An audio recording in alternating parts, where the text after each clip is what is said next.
in 5, 4, 3, 2, 1. Voila, hippies.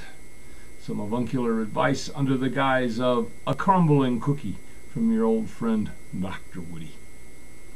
I invite you in the first place to regard this image, the evocative lighting, the plaintive voices, the guilty admission. This is such a blinding oversimplification that it just pisses me off, hence the pith helmet today as the haberdashery accoutrement. To me, the old semiologer, what the image just simply reeks of is that corporate ignoring and or forgiving, victim blaming, and superficial reduction of an incredibly complex phenomenon, the almost 100-year-long now program of total wholesale brainwashing of an entire population for the purposes of taking over and directing and manipulating their individual and collective consciousness towards the benefit of the owners. It's nothing less than that. The reactionary, reflexively defensive, hysterically fearful, deeply disturbed public mood we experience today is the direct consequence of an experiment in human emotional manipulation, the likes of which had never ever even been imagined on the scale before in history. The German Reich gave it a try, but they didn't last long enough to have transgenerational effects. China now has outlived most of the people who recall a time before Mao and will soon be able to rewrite their own history.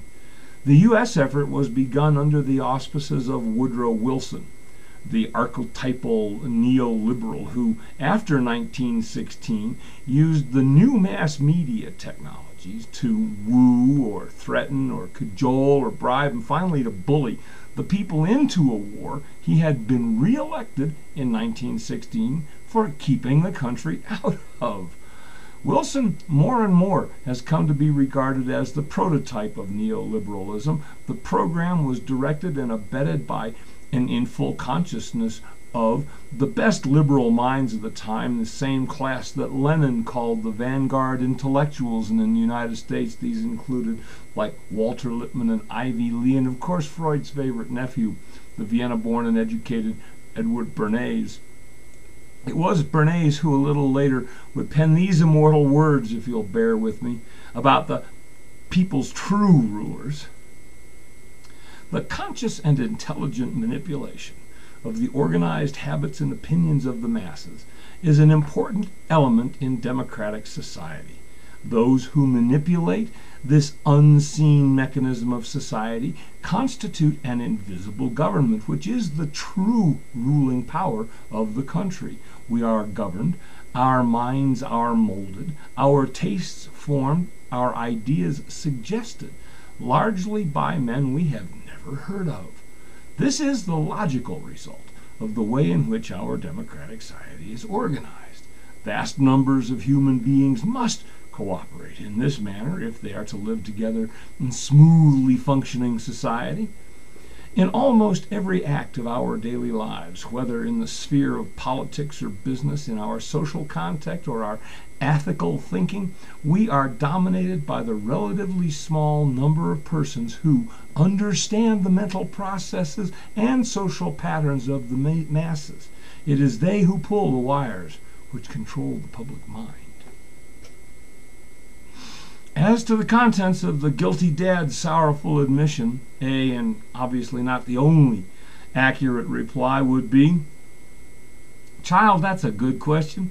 And the answer isn't as simple as some would insist, so just sit down here and let me tell you a story. Once upon a time, many years ago before you were born, and while your mom and your dad were just kids, most of the people still had steady, regular, permanent jobs. No, really, with pensions when they retired, and the people still got raises when they improved productivity. No, I'm not kidding.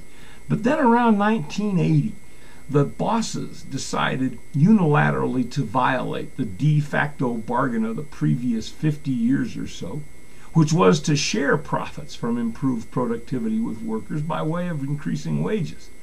under the presidency of a second-class, second-rate actor, spokesmodel, and conservateur public sock puppet named Ronald Reagan, and with the full cooperation and collusion of the government regulators, the Congress, the Fed, and the corporate boardrooms, a decision was made to direct wage increases away from workers' paychecks and into the profits. They could be split up among the bosses, whom they, of course, felt they deserved them more.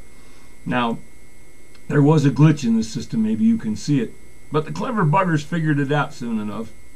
The problem was, and still is, that it's a consumer-driven economy. Consumers who had to have money with which to consume.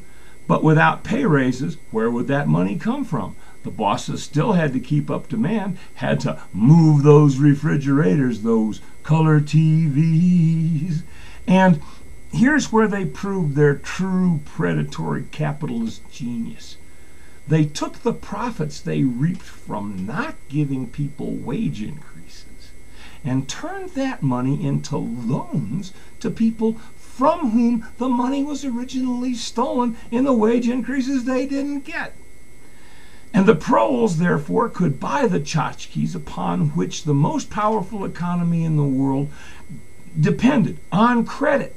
Remember, the Emperor telling Americans to go shopping to erase and mute their fears after 9/11? He meant it. He was serious. And so, my child, in order to keep up with the corporate-fueled consumptive binging, which the system itself ceaselessly promotes and requires to maintain itself as well as our family's status, and as well as to maintain the consumer economy, I took a second job, or your mom and dad did.